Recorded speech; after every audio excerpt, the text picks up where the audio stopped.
Welcome back, everybody, to the Queen of TV channel. Before we get started with our intro, do not forget to like, comment, and subscribe, and please watch to the end. There will be cursing and profanity. If that's not your cup of tea, this channel is not for you. Lastly, I will be giving my honest opinion about how I feel about the episode and the show in general.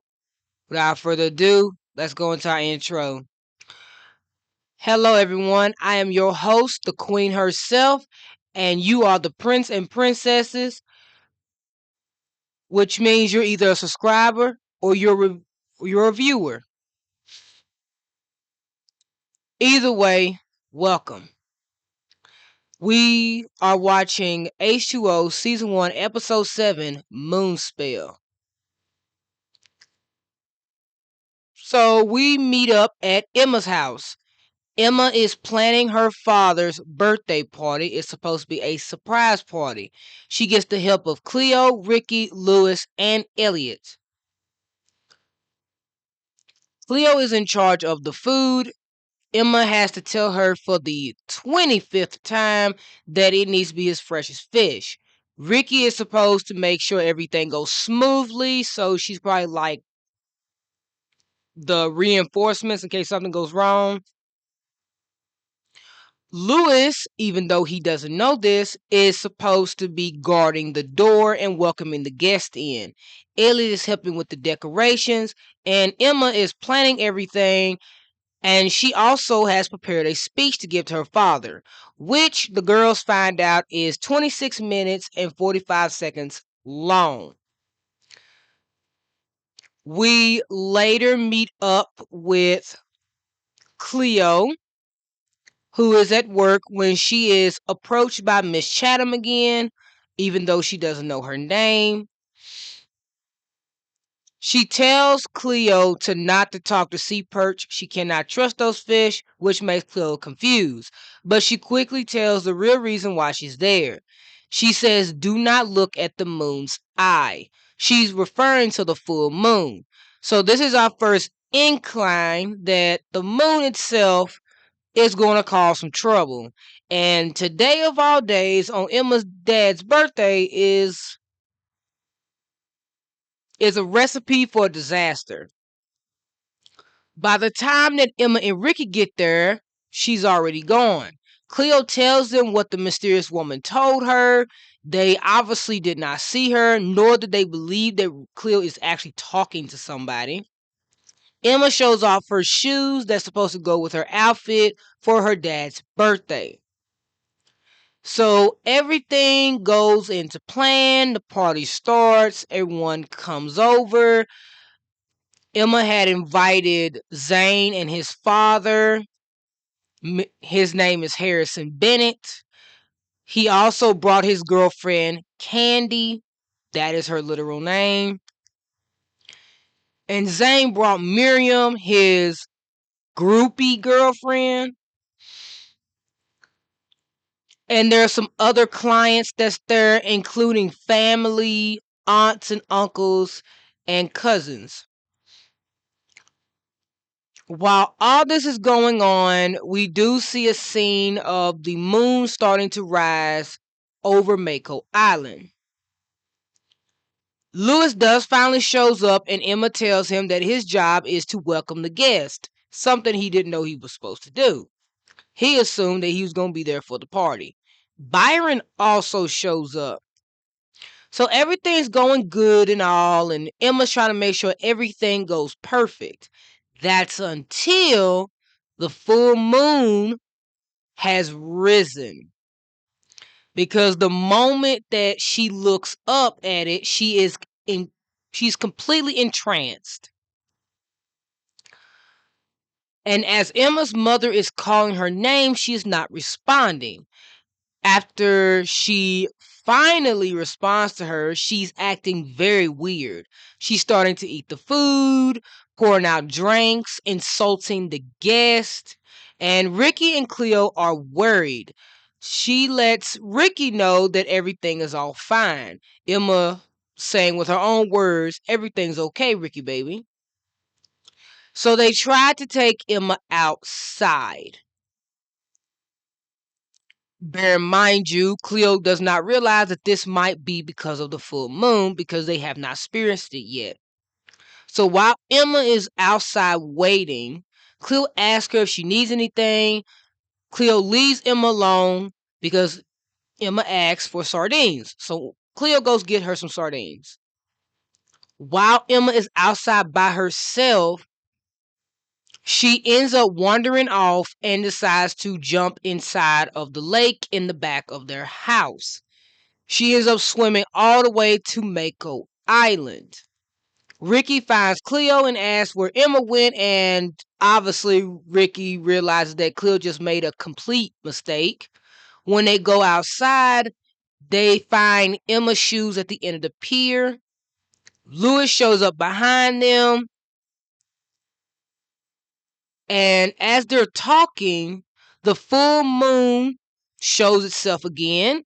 At first, it was covered up by the clouds, but now Cleo and Rikki sees it, and they also get entranced. But for some reason, it does not do to them what it did to Emma, because she's all like under some type of mind control, while the two of them are just fine. But they know that they can't touch water. This is what Cleo realizes what the mysterious woman meant. Lewis is like frustrated at this and said, "What old woman are you talking about?" Because Emma shows up as a mermaid. So when Rikki can't get her out, so Lewis has to do it. Emma ends up pulling Lewis inside of the water. He has to hold on to her tail just so he won't get drowned. They try to dry her tail off only to find out it won't go away. So she's stuck like a mermaid. Now things have gotten worse and they have to prevent everybody from seeing Emma. Emma's aunt comes out looking for her, and the girls do try to cover up that Emma is there, but Emma ends up showing her face, and they decide that Emma has to go inside the hot tub outside while they go inside. They have to dry Lewis off and figure out a plan on what to do. Bryon ends up coming outside after they leave, and him and Emma kiss despite the fact that she's been eating sardines because Cleo finally gave her the sardines she asked for. And when she was eating those things, they were repulsed by how she was acting. Like she was eating like she ain't ate in years. Elliot catches Bryon and Emma kissing. He tells Cleo and Rikki they have to break it up and get Bryon to leave. Well, Lewis uses Emma's grandma's wheelchair to be able to get Emma into the house without anyone noticing. Emma ends up using her powers on Zane and Miriam while they are kissing, which freezes their lips together. And she also she gropes Bryon. And he assumes it's Cleo, and Cleo just plays along with it. They get Emma upstairs. They put her in the bathroom where all the food is. Why is it in the bathroom? And they leave her alone for a few minutes. Emma ends up eating all of the food. The guests are starting to complain, and to keep everybody distracted from Emma, Cleo tries to say Emma's speech because she was there when Emma had recounted the speech to them when they were planning the party at first. She cannot remember everything, and she is just starting to make up stuff. In the background, all the guests can see that Miriam and Zane is stuck together, and no one's trying to help them, by the way. So after Emma eats all the food, Ellie brings up the fact that they're supposed to take the food downstairs. They take it downstairs only to find out everything is empty. Now, I forgot to mention at this point, Neil did eventually show up, but by this time, Emma was already a mermaid. So they cannot find her. The guests are upset because there's no food and they are starving. The party was a disaster. They realize that they have to get Emma out of there, and Lewis conveniently realized that Wilfred gave him the keys to the Juice Net Cafe. which if they had done this the first time, they would have avoided a lot of stuff that happened beforehand. By the time Emma's parents get upstairs to talk to Emma, Emma is nowhere to be found. We cut to the scene of the group in the Juice Net Cafe, and Cleo and Rikki are wondering if Emma is going to be like this forever. Lewis jokes about the fact that they could just put her in the circus, which neither one of the girls find funny. Emma does eventually wake up when the full moon disappears and the sun is up, so her tail is now officially gone. She does not remember a thing, and they don't even tell her. Emma's able to make it home and have a talk with her father. She's able to recount a small bit of her speech because she herself can't remember it because no shit, 26 minutes and 45 seconds. They have a heart to heart and they hug. They go to the Juice Net Cafe where everything is good and fine until Byron brings up the fact that Emma has the world's softest lips. And Emma is shocked because she didn't know her and Byron had kissed, and none of her friends are telling her, which tells her that she kissed Byron and she's happy about it. And that's how our episode ends. Let's talk about this episode. So let's jump into my review. This episode was funny. Like, literally, Emma told Candy that she was only with Harrison because of his money, said Harrison had a bunch of nose hair. Zane thought it was funny, tried to give Miriam a piece of fish that she took a bite out of that Miriam found gross, Emma freezing Zane and Miriam together. I guess her and Byron were cute. And then just like the whole shenanigans with Emma just being a mermaid.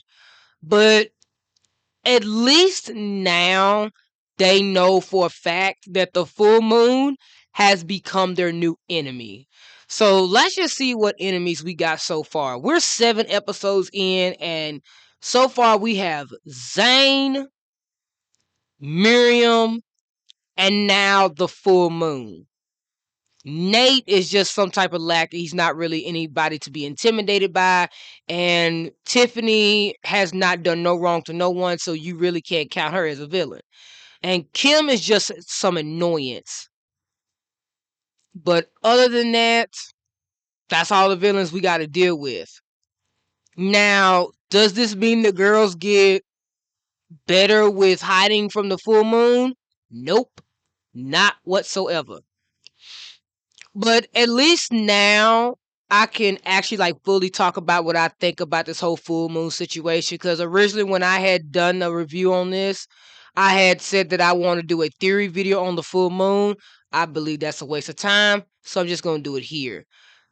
It's very odd to me that when Emma got controlled by the full moon, Rikki and Cleo didn't. It didn't affect them whatsoever, which makes me feel like this moon was targeted specifically for Emma. Emma was the only one that was freaking out, stressing over this party, and trying to make everything go perfect. So she became more receptive to the moon's control, while Cleo and Rikki did not, because they found Emma obsessing over this utterly ridiculous, just like Elliot did. So I feel that this moon, in a way, gave Emma a break from having to be serious and paranoid and controlling about everything, and just all around let her have fun at the expense of her father and her mother being embarrassed and ruining the entire party. But at least she had fun. Who was it not fun for? Lewis, Cleo, and Rikki, because they had to make sure that Emma didn't get found out as a mermaid. So there is some pros and some cons to this full moon. But it is not the first one. It is one of many. But so far, everybody in this episode did have a role. Obviously, small roles at that, but like everyone put out their comedian chops out there. Lewis was pretty funny, Rikki was grounded, and Cleo was just trying to help keep everything together. But I know for a fact it must have embarrassed Cleo to give that speech because that poor girl did the best she could. So now on the situation with the Bryon and Emma plot, I'm just going to be completely and utterly frank about this. I do not like Emma and Bryon as a couple. Okay? I will mention this in its own separate video when I get through with season 1, or at least when he's shown in the very final episode of season 1. But other than that, I do not feel like Emma and Bryon are a couple and should not be considered a couple. Because you'll see what I mean as we continue on, but I just feel like there's no chemistry between the two. Yeah, it's cute and it's nice to see that Emma has a love interest, but like I just don't feel like Bryon is the guy for this. But other than that, that is all that I have for you guys today. I really hope you do enjoy the episode. It seems like these episodes are getting shorter and shorter with me like actually doing a recap and then giving my thoughts in it, which means that I know I'm doing something right. But other than that, like I said, you guys give your comments on what you think. Do you think that Bryon and Emma are a perfect couple for each other? Do you feel like my full moon explanation was good enough? Because it was short and it was sweet. And did you enjoy the episode? So, as always, you guys have a blessed day and have a wonderful day. If no one has told you this today, I'm telling you now. I love you. And I will see you guys in the next video. But we already know this isn't the last time we'll see each other. Bye, guys.